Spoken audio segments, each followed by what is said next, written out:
eu queria convidar você, adulto, que fica conosco, para abrir a palavra de Deus comigo no Salmo de número 142. Por 2 meses estudamos sobre a oração. Inicialmente perguntamos às Escrituras sobre a natureza da oração, o propósito da oração. E por fim, já na segunda metade da série de estudos, nós tratamos dos movimentos da oração.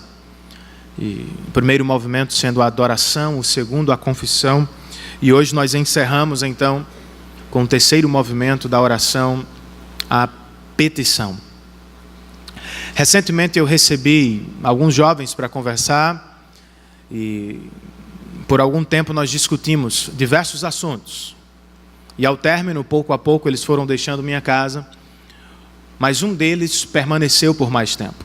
Precisava conversar, estava angustiado, com alguns problemas, às portas do casamento, se via diante de dificuldades financeiras. E enquanto ele me colocava as situações, eu me perguntava na mente o que é que eu poderia fazer para ajudar, o quanto eu poderia doar, quem eu poderia acionar, como poderia levantar uma oferta. Porque de fato ele estava muito angustiado, com vários compromissos para cumprir. Foi quando Sofia chegou à cozinha. Sofia, minha filha de 6 anos. E ela estava ali para beber apenas um copo d'água, mas ouviu a conversa. E, de repente, não se aguentando, chamou a atenção do irmão e disse: irmãozinho, tenha fé em Deus. Vá orar, Ele vai atender a sua petição. E o irmão tomou um susto e concluiu, toma incrédulo na cara. Mas de fato ele atendeu a pequena pregação de Sofia, a pequena exortação de Sofia, foi para casa. Orou ao Senhor, colocou todas as dificuldades diante de Deus. E sabe o que aconteceu, irmãos? Na mesma semana, Deus supriu as necessidades que ele tinha. Será que é o que também fazemos quando nos encontramos cercados por adversidades? Quando o sofrimento resolve bater à porta do fundo das nossas vidas, para onde corremos, irmãos? Quando as injustiças da vida nos alcançam e nos tratam tão mal, para quem recorremos? O que fazemos quando não sabemos o que fazer? Um comentarista bíblico escreve o seguinte: muitas coisas podem ser feitas, nenhuma delas, no entanto, é mais significativa do que orar. Esta é a velha, repetida, instada e pouco observada lição. Nada é mais importante no tempo da tribulação, ele conclui, do que a oração. É o que Davi está fazendo aqui no Salmo de número 142. E é o que ele quer que eu e você façamos hoje também. Uma petição diante do nosso Deus, crendo no seu amor e no seu agir.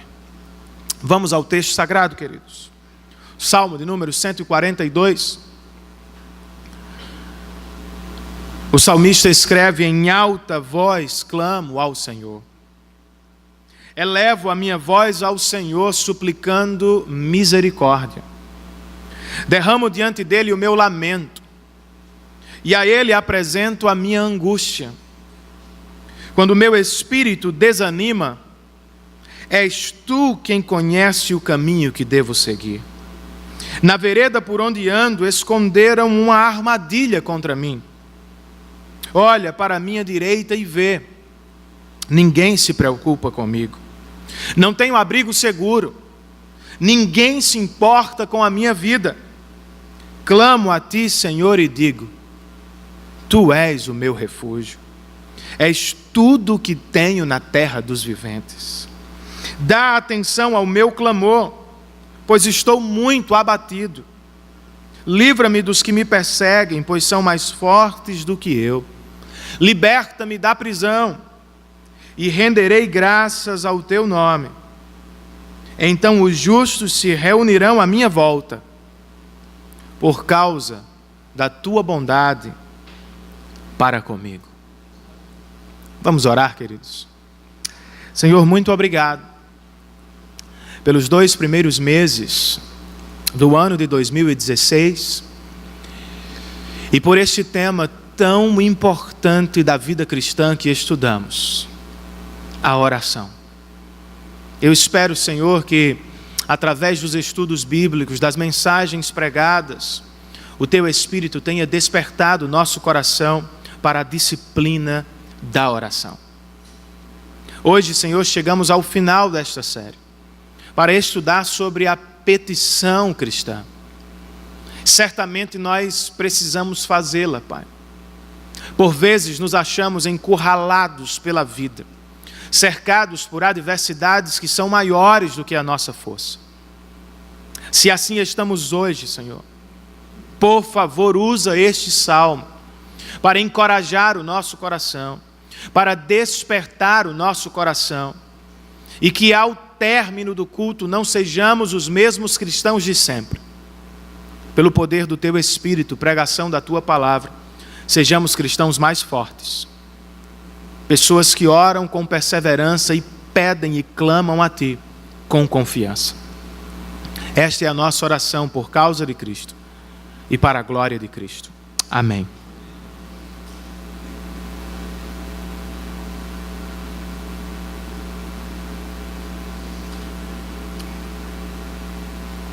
Outra vez, antes de estudar o Salmo, eu quero notar com você o sobrescrito do mesmo. E eu preciso dizer que é um presente ter um sobrescrito. Nem todo salmo das Escrituras tem um sobrescrito como este. A maioria dos salmos tem, no máximo, a autoria. São poucos os salmos da Bíblia que nos dão informações sobre o seu contexto. Este, por exemplo, tem um sobrescrito que nos faz pensar no nascimento do salmo. O sobrescrito nos responde perguntas básicas: quem, quando e o que? Quem escreveu este salmo?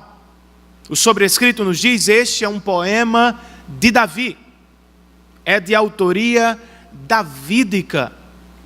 Mas quando foi que Davi compôs este salmo? Em quais circunstâncias estava o salmista? Quando foi que esta canção, oração, nasceu? O sobrescrito nos diz que é um poema de Davi quando ele estava na caverna. A informação nos faz pensar em 2 períodos da vida de Davi, durante os quais ele precisou de uma caverna. Inicialmente, quando fugia do seu sogro, o rei Saul, por vezes Davi se escondeu nas cavernas do deserto de Judá. No período posterior, quando já era rei de Israel, outra vez ele se escondeu nas cavernas do deserto. Agora, fugindo do seu próprio filho Absalão, que se revoltou contra o pai e tomou o seu trono. Os estudiosos, a maioria deles, entende que este salmo é feito no primeiro momento, quando Davi ainda era um fugitivo de Saul. Pelo contexto ou pelo conteúdo do próprio salmo, e por falta de expressões reais, eles concluem que o salmista aqui é Davi, o jovem soldado que foge do seu sogro Saul. O que o levou à caverna, ou ao primeiro período das cavernas, em um espaço curto de tempo, irmãos, num redemoinho de eventos, Davi perdeu praticamente tudo o que tinha. Ao ser perseguido por seu sogro, ele deixou para trás, ele perdeu seu emprego como soldado de Israel. Ao fugir repentinamente do rei, ele perdeu sua esposa, filha do rei, pessoa com a qual nunca mais viveu, perdeu sua casa. Ele perdeu sua família, seus amigos. Seu melhor amigo ficou para trás durante este tempo, Jonatas. Este é certamente o pior momento da vida de Davi até então. Tudo o que ele tem é uma caverna fria, sombria e solitária em algum lugar do deserto de Judá. O que é que ele faz na caverna, irmãos? O que é que Davi faz quando não tem mais o que fazer? O que é que ele faz quando se vê cercado por uma caverna? Ele faz uma petição, irmãos. Ele faz uma oração de petição. E é aqui que entra o ensinamento de Davi. Algumas versões trazem a informação de que esta oração, no sobrescrito, é uma oração didática. Ela não foi apenas feita para expressar ou revelar o coração de Davi diante das circunstâncias. Davi a compôs com o propósito de nos ajudar. Quando se encontrarem em situações semelhantes, orem ao Senhor. Façam orações de petições. A pergunta é: o que é uma oração de petição? Ou como explicar uma oração de petição? E ao longo do Salmo, Davi nos responde, nos oferecendo então 3 respostas. E eu as coloquei no nosso boletim. Na segunda página do nosso boletim informativo consta um pequeno esboço da mensagem, com 3 explicações da petição bíblica.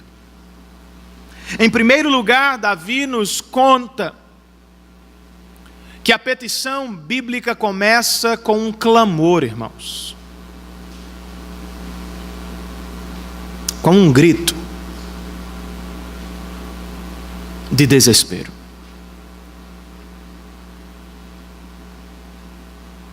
Como é que Davi está quando chega à caverna? O verso 2 usa 2 palavras que nos ajudam a entender a alma do salmista: lamento e angústia. Lamento, diz um comentarista bíblico, é o mesmo que queixa. E no original hebraico, queixa pode ser traduzido também por pensamentos perturbados. O comentarista continua: Davi então está tendo uma convulsão mental. Há milhões de pensamentos, ideias dominando-lhe a mente. É como se ele estivesse vivendo uma avalanche de contradições. Há alguns anos Deus me prometeu que seria rei de Israel. Agora o que tenho é o rei de Israel perseguindo a minha vida. Eu ouvi do profeta Samuel. Ele disse que era Deus quem falava conosco. Será mesmo que ouvi a voz de Deus? Será mesmo que posso confiar em Deus? Será mesmo que posso acreditar que Deus vai me fazer rei de Israel, quando o rei de Israel quer a minha cabeça? Ele está confuso, perturbado, aperreado. O que é angústia, irmãos? Sentimento este que habita o coração de Davi quando ele chega à caverna. Warren Wiersbe, outro comentarista, nos diz que a palavra hebraica pode ser traduzida por se achar em um lugar apertado. é estar em apuros. O corpo de Davi estava cercado por uma caverna rochosa. Sua alma estava sendo esmagada pelas circunstâncias. A caverna se tornou uma ilustração da vida do salmista. Não era apenas o seu corpo que estava encurralado, sua alma estava sendo esmagada pelos problemas. A situação de Davi é tão assustadora que ao falar no verso 1, ele não consegue fazê-lo comedidamente. Já viu alguém em desespero? Davi não consegue falar com tranquilidade. O verso 1 nos diz que ele clama em alta voz, que ele eleva a sua voz, ele grita e suplica a Deus por misericórdia. Este não é o retrato de alguém tranquilo, de alguém que está em paz. Esta é a foto de alguém que está desesperado.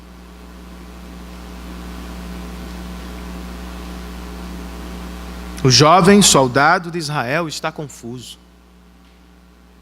Sua alma se encontra apertada. Seus lábios não conseguem relaxar. Ele está em apuros.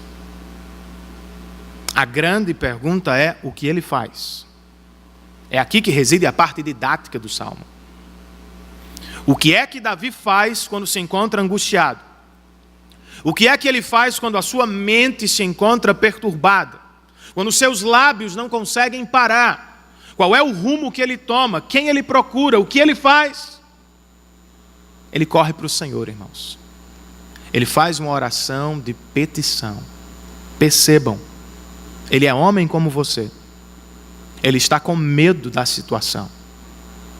Ele está em apuros por causa dos problemas. Ele se encontra angustiado e perturbado. Tudo ele faz diante do Senhor. Em alta voz, eu clamo ao Senhor, diz o verso 1. Elevo a minha voz ao Senhor, suplicando misericórdia. Eu derramo os meus lamentos, diz o verso 2, as minhas queixas, as minhas reclamações, mas isto eu faço na presença dEle. Eu apresento ao Senhor a minha angústia. Percebem, irmãos? Davi está confuso, angustiado e com medo. Ele clama, se queixa e grita. Mas tudo ele faz na presença do Senhor. Será que é onde estamos também, queridos? Será que nos achamos hoje diante do Senhor? Você consegue se relacionar de alguma forma com a situação de Davi? Sua alma se encontra apertada pelas circunstâncias da vida. Seu coração se acha triste pelos problemas. Você não consegue ver esperança no amanhã diante das dificuldades do hoje. O que Davi faz diante do Senhor? Uma oração de petição que começa com um clamor. Não devemos fazer o mesmo, irmãos, quando não sabemos o que fazer? Para motivar o nosso coração à petição, eu quero sugerir 3 aplicações a partir dos primeiros versos deste salmo. Por que devemos fazer petições ao Senhor, irmãos? Devemos pedir ao Senhor porque Ele pode nos ouvir. Eu posso ouvir um amém por isso? Deus pode ouvir o seu clamor. Mas não se apresse, isto não significa dizer que é fácil. Se perguntasse aos nossos contemporâneos não cristãos, Deus pode ouvir as nossas orações, eles se apressariam para dizer, claro que sim. Ele é bom, é o que ele faz, ele escuta as orações, mas se você perguntasse aos salmistas, eles não se apressariam tanto. Por vezes os salmistas são tomados com o susto da boa notícia da oração. Porque, de um lado você tem o Salmo 66 que diz o seguinte: Deus não pode ouvir a oração do coração pecador. O salmista entende que há uma separação entre Deus e o homem. E que por causa do pecado do homem, até mesmo a sua oração está separada de Deus. Mas o mesmo salmista diz no Salmo de número 3, Senhor, eu clamo a Ti na certeza de que Tu podes responder. Percebem a atenção, irmãos? Como é que Deus pode responder ao homem pecador? Como é que Deus pode ouvir, sendo Ele santo, justo, alguém que pratica e faz o que lhe é contrário e que, portanto, faz separação? Para usar uma expressão que nos lembrará a última mensagem, eu posso dizer que a oração é possível, mas não é simples. Ela é real, mas não foi fácil. Como é que eu posso ter a certeza de que Deus me ouve e me atende? Deus pode ouvir as nossas orações, irmãos, e atendê-las, porque um dia Ele ouviu as orações de Cristo e não as atendeu. No Getsemane o Senhor orou: afasta de mim este cálice. Sua oração não foi atendida. Pendurado à cruz do Calvário, o Senhor bradou: Deus meu, por que me abandonaste? Se existe alguém que merece ser ouvido por Deus e ter o seu pedido atendido, este alguém é Jesus Cristo. Como homem perfeito, jamais pecou contra o Pai, jamais se separou do Pai. Ele tinha livre acesso ao Pai. E a todo instante tinha a convicção de que era ouvido pelo Pai, mas aqui não foi ouvido. O que aconteceu, irmãos? O Evangelho de Deus aconteceu. Deus tratou Jesus Cristo como nós merecíamos ser tratados. Não ouviu suas orações por causa dos nossos pecados. E por causa de Cristo, de sua justiça, perfeita obediência, retidão, pureza, santidade, por causa dele, Deus nos tratou como Jesus merecia ser tratado, ouvindo as nossas orações. Porque Deus ouve a sua oração, não é porque você tem crédito com Deus, não é porque você é justo, bom, santo e perfeito. Deus ouve a nossa oração por causa de Cristo Jesus. Por isso oramos em nome dele. Para motivar o seu coração à petição, eu também posso dizer, a partir deste salmo,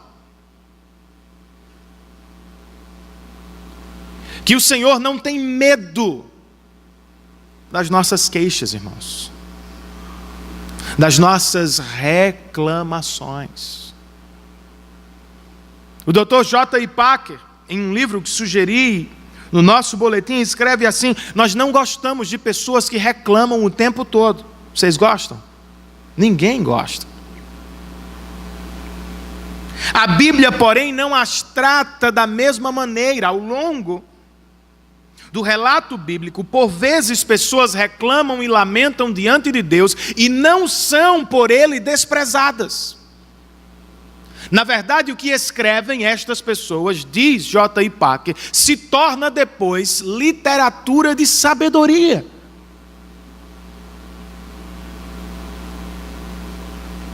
O que o leva a dizer então que Deus não tem medo das nossas queixas.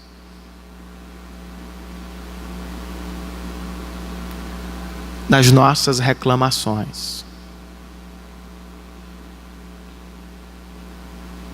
Ele não nos condenará por elas. Algumas pessoas, no entanto, jamais vão derramar suas queixas diante do Senhor. Por quê? Por medo. De alguma forma, o legalismo da religião habita seus corações e então elas pensam: bem, se revelar minhas queixas ao Senhor, perderei o meu status de filho de Deus, Ele não ficará feliz comigo. Outras pessoas, influenciadas pelo consumo da cultura gospel dos nossos dias, jamais abrirão seu coração diante do Senhor porque têm medo de perder as suas bênçãos. Pensam assim: se o Senhor me encontrar triste, cabisbaixo, Ele não me abençoará. Ele me rejeitará ou me expulsará da sua presença. Irmãos, nada pode ser mais contrário ao Evangelho de Cristo Jesus. Você não conquistou a salvação. Eu não conquistei as bênçãos da salvação. Por causa de Cristo Jesus, Deus nos abençoou de uma vez por todas. Qual é a implicação? Ele jamais me lançará fora de sua presença. Por isso eu posso me aventurar, me apresentar diante de Deus e abrir o meu coração como de fato ele se encontra. Sem medo de ser expulso, sem medo de ser desprezado, confiando que sim, o Senhor me ouve e que não, Ele não me despreza por meus lamentos. Como eu posso motivar o nosso coração a partir deste texto? A oração de petição, lembrando você. Ele não apenas pode ouvir, não apenas não teme as nossas queixas, o Senhor tem poder para atender as nossas orações. Ensinando-nos sobre a oração, Tiago escreve no capítulo 5 de sua carta, que a oração de um justo é poderosa e eficaz em seus efeitos. Ele ilustra o seu ensino, nos lembrando de Elias. Ele escreve: Elias era humano como nós. Ele orou fervorosamente para que não chovesse, não choveu sobre a terra por 3 anos e meio. Orou outra vez e os céus enviaram chuva e a terra produziu os seus frutos. Comentando o presente texto, João Calvino, o grande reformador do século XVI, conhecido às vezes apenas por sua visão de predestinação e soberania de Deus, escreve para nos espantar o seguinte: estamos diante de um evento notável. Por que eu chamo de notável? Porque Deus colocou os céus, por assim dizer, sob o controle das orações de Elias. O profeta, através da oração, fechou os céus. Depois o mesmo profeta os abriu. Vejam, diz Calvino, aqui percebemos o poder da oração. A nossa oração pode ser poderosa e eficaz. Não porque somos poderosos, não porque sabemos orar ou fazer a oração poderosa. Não, mas simplesmente pelo fato de que o nosso Deus é o ser mais poderoso do universo. Ele dá importância à nossa oração. Algumas pessoas não oram porque dizem: Deus é soberano. Não adianta orar, sua vontade será estabelecida. Outros oram demais, porque pensam: vou manipular Deus a fazer o que eu quero. De um lado somos levados à passividade: não oro, Deus sabe de tudo. Do outro, eu sou tentado por meu orgulho, vou manipular Deus. Qual é o equilíbrio, irmãos? Nós devemos orar certos, de que Deus é soberano e fará a sua vontade para a glória do seu nome, e certos de que Ele dará importância à nossa oração, ouvirá a nossa oração e fará a sua vontade muitas vezes em resposta às nossas orações.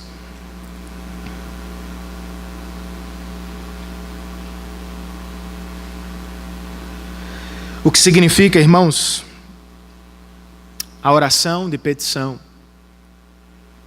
O salmista nos oferece uma segunda resposta. A oração de petição nos proporciona o grande encontro da vida.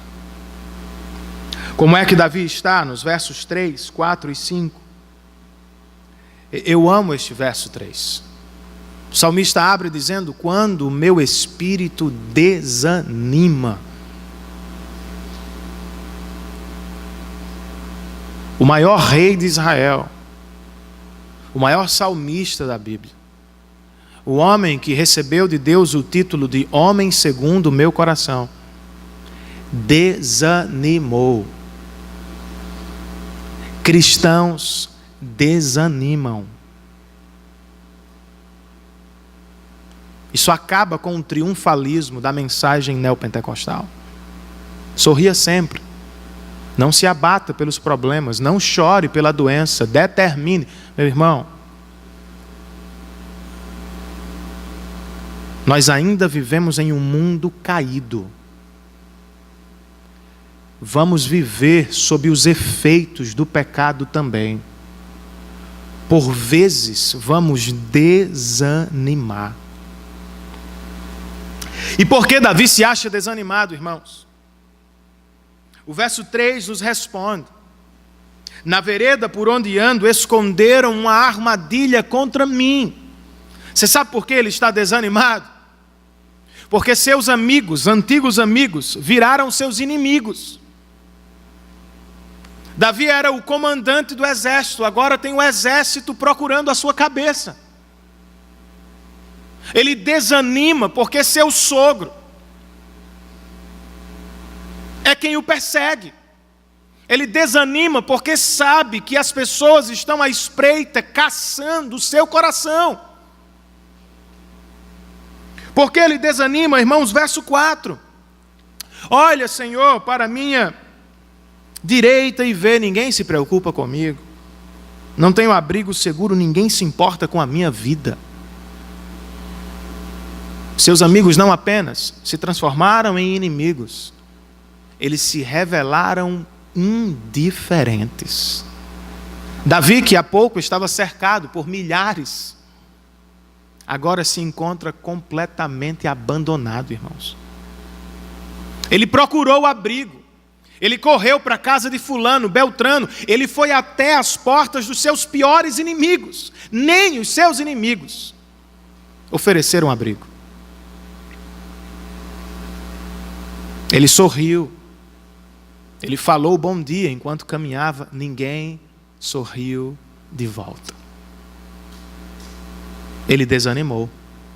Os meus amigos se transformaram em inimigos. Pior do que isso, se revelaram indiferentes. O que é que ele faz, irmãos? Verso de número 5.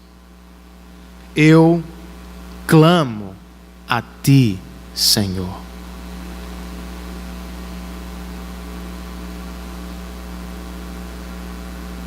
Ele poderia ter se acabado de tristeza, irmãos. Poderia ter se entregado à depressão existencial. Ele poderia ficar falando dos outros. Fulano não me deu abrigo, Beltrano, fulano. Quando todas as portas humanas se fecharam, Davi olhou para o alto e disse: Senhor, eu clamo a ti. Por quê? Verso 3 ele nos diz: quando o meu espírito desanima, és tu quem conhece o caminho que devo seguir. Sabe o que é isso, irmãos? Senhor, eu sei que há armadilhas contra mim. Eu sei que há homens que querem a minha morte, mas eu também sei. O Senhor vê todas as coisas. e eu estou sob os teus cuidados sempre. Porque Davi procura o Senhor, porque ele abre o seu coração e faz esta petição. Verso 5, eu clamo a ti, Senhor, e digo, tu és o meu refúgio. Ninguém lhe ofereceu abrigo. Davi não encontrou refúgio entre os homens. Isto não significa dizer que ele não recebeu abrigo. Aqui está uma mensagem poderosa. Charles Spurgeon, pregador batista, diz: percebam isto. Deus não lhe deu um abrigo. Deus não o levou a uma fortaleza.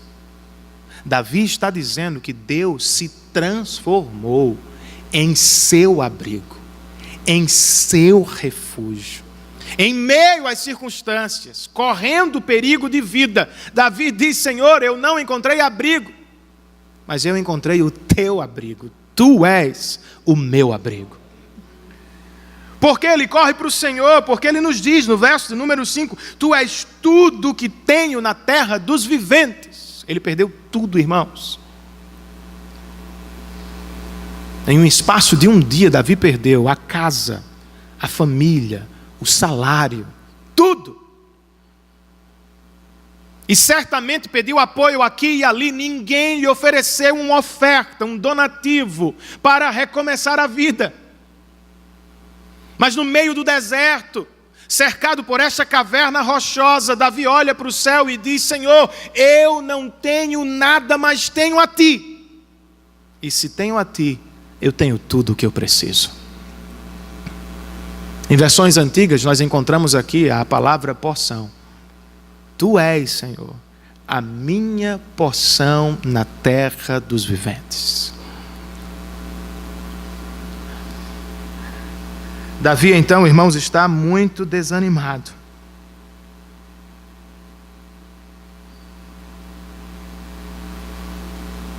Mas ao fazer a oração de petição, ele foi conduzido ao maior encontro da sua vida.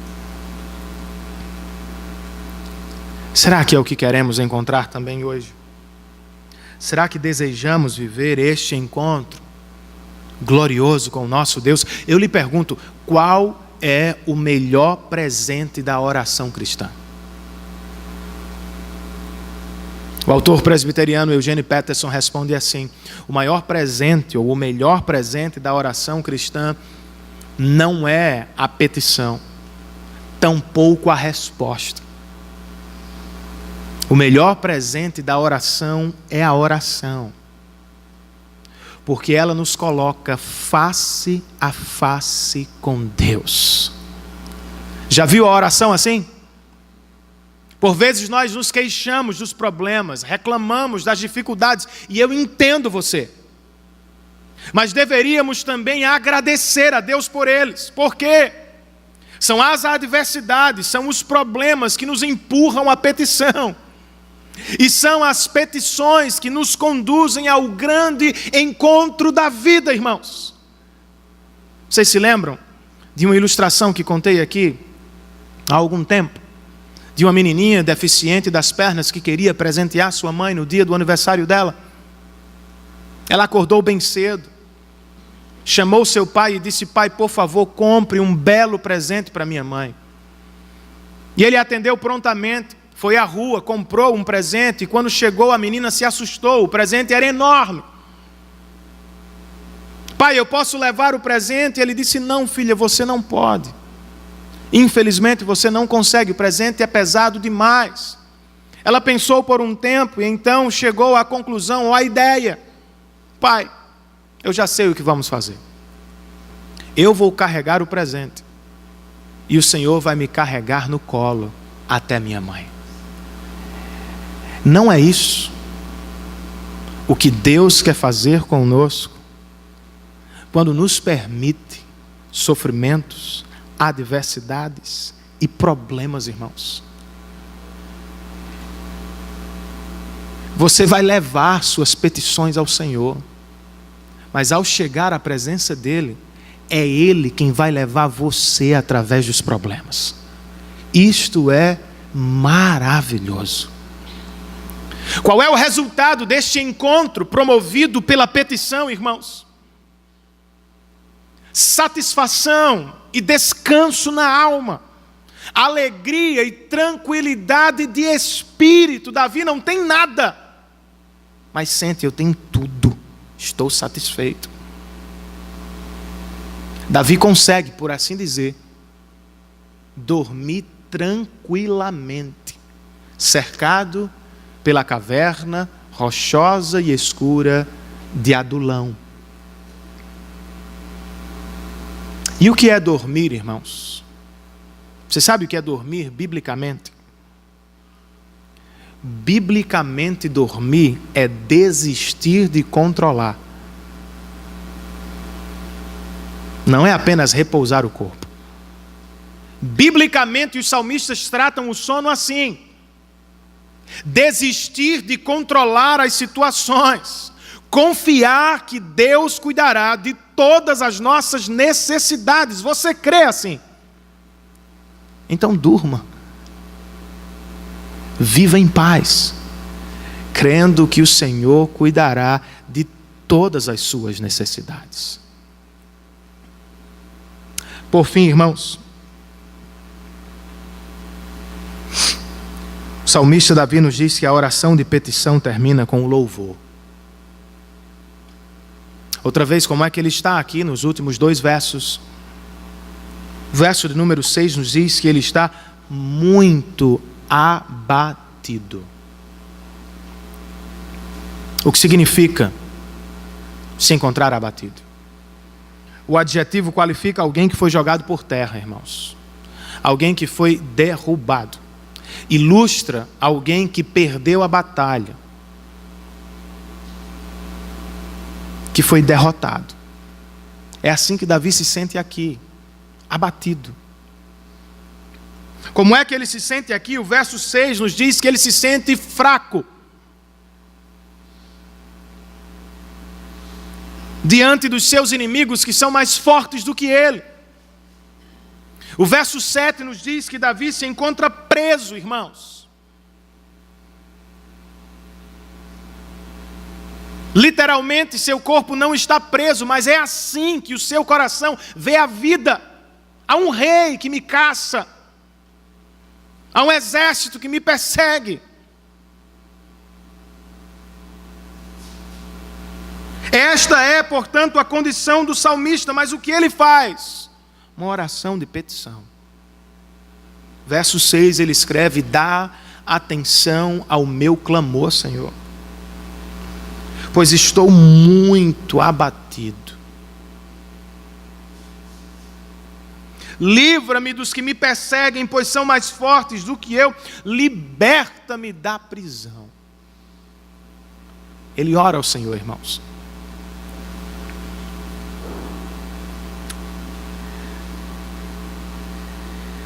E se o Senhor lhe atender, o que é que ele vai fazer? Se o Senhor responder o seu clamor e libertá-lo da prisão circunstancial na qual está o salmista, o que é que ele vai fazer? Verso 7 nos diz: renderei graças ao teu nome. Então os justos se reunirão à minha volta por causa da tua bondade para comigo. O que é que Davi vai fazer, irmãos? Louvar a Deus e testemunhar da bondade do Senhor. Charles Spurgeon escreve aqui: a oração de petição termina com a adoração. As pessoas vão se reunir em torno de Davi para ouvir acerca da bondade de Deus. O salmista pode ter começado o salmo cercado pela maldade de Saul. Está terminando o mesmo, cercando-se da bondade de Deus. E é aqui que terminamos também o salmo, e o que ele nos ensina rapidamente. Este salmo deve gerar esperança no nosso coração, irmãos. Esta última parte tem o poder de promover a esperança no nosso coração. Davi ainda está preso, mas sabe que será liberto. Davi ainda está cercado, mas espera pela salvação do Senhor. Davi ainda está sob o peso da angústia, mas ele deseja adorar o Senhor com a congregação. Esperança, irmãos. A oração de petição gera esperança no nosso coração. Em Lucas 18, Jesus nos conta uma parábola que trata de oração. Ele fala de uma viúva que insistentemente pede a determinado juiz por sua causa. E o juiz só atende porque se encontra sob importunação. Vou resolver o problema dessa mulher porque ela pede de maneira perseverante. Jesus conclui: não atenderá o nosso Pai Celestial aos seus filhos que clamam a Ele dia e noite. Para motivar os discípulos à oração, Jesus diz: orem na certeza de que Ele pode ouvir, mas orem sabendo que Ele tem o tempo para agir.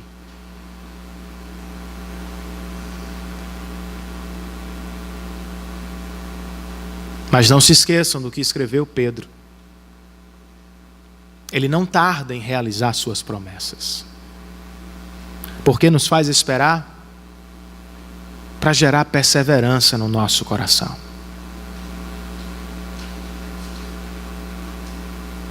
De acordo com Davi, a petição também tem o poder de gerar louvor no nosso coração. Porque é que Deus leva as pessoas aos mares vermelhos da vida, irmãos? Aos desertos quentes, às cavernas escuras, às situações mais difíceis da vida. Não é porque Ele é mau, é porque Ele quer demais o nosso bem. Ele quer nos encantar, nos maravilhar. Ele quer fazer por nós o que ninguém nesta vida pode fazer. O que as pessoas fizeram depois do Mar Vermelho, elas louvaram a Deus. O que é que Davi está dizendo que vai fazer? Ele vai louvar a Deus. O que é que você faz quando Deus opera algo na sua vida que ninguém mais poderia fazer? Você louva a Deus. E diz: só o Senhor merece glória e louvor. Davi está dizendo que a petição tem o poder de gerar testemunho no nosso coração. Eu sei que por vezes, sob o forte vento do furacão, nós não conseguimos pensar no futuro, no testemunho que daremos amanhã. Mas é o que Davi está pensando antecipadamente: se o Senhor me tirar dessa, se o Senhor preservar a minha vida, eu vou reunir as pessoas e vou falar da bondade dEle. Eu assisti recentemente um filme com as meninas, que retrata a história verídica de uma surfista americana cristã chamada Bethany.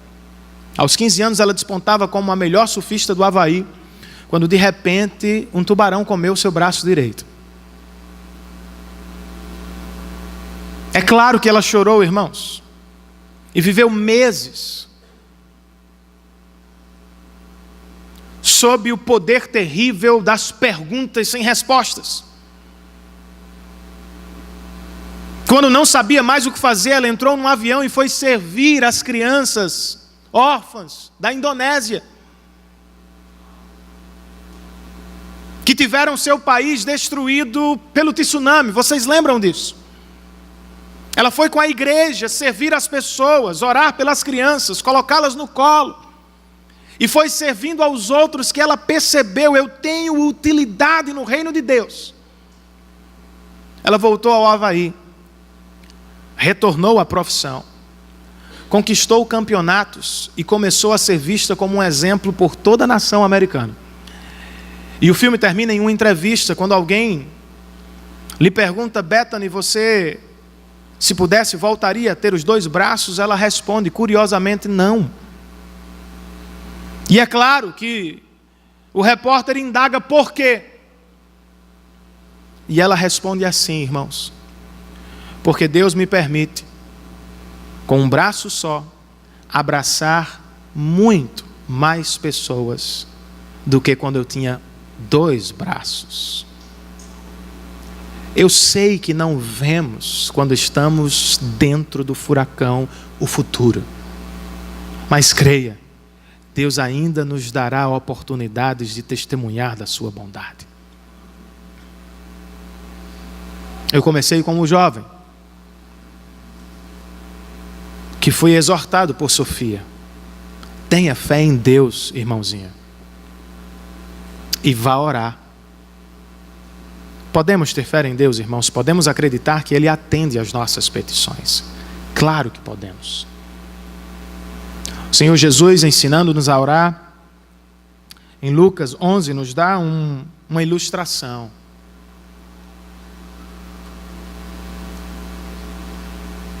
Parafraseando o texto, ele nos diz: se vocês, que são maus, querem presentear seus filhos com bons presentes, quanto mais o Pai Celestial. Qual é o pai que, pedindo o filho um ovo, ele lhe dará uma cobra? Qual é o pai que, lhe rogando o filho por um pão, ele lhe dará uma pedra, um escorpião?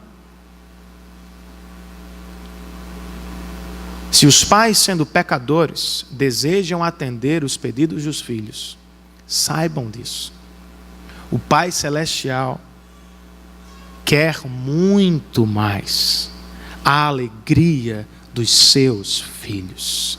Ele quer atender às suas orações. Mas jamais esqueça o Evangelho. Ele só pode atender. Nós só podemos ter esta confiança no coração porque Jesus tomou o nosso lugar.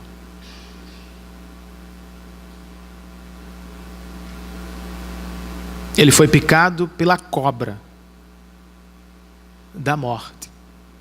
E então nos deu o pão da vida. Ele foi machucado pelo escorpião. Mas então nos deu o perdão dos pecados.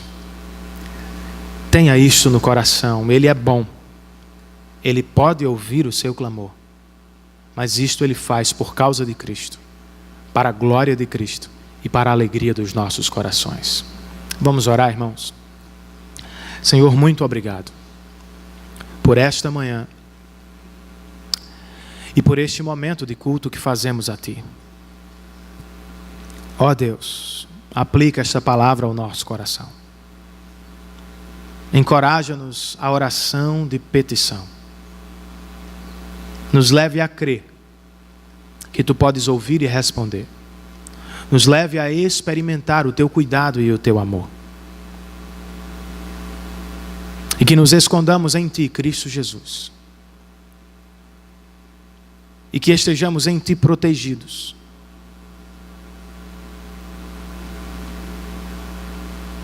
E que com alegria no coração, Senhor, nos reunamos para também testemunhar da Tua bondade. Muito obrigado por este momento de culto, pela oportunidade que o Senhor nos concedeu. Nos dá agora uma boa aula de escola bíblica e também um bom domingo em Tua presença. Esta é a nossa oração, Senhor, em nome e por causa de Cristo Jesus. Amém. Que Deus nos abençoe, meus irmãos, que tenhamos todos um ótimo domingo na presença do Senhor.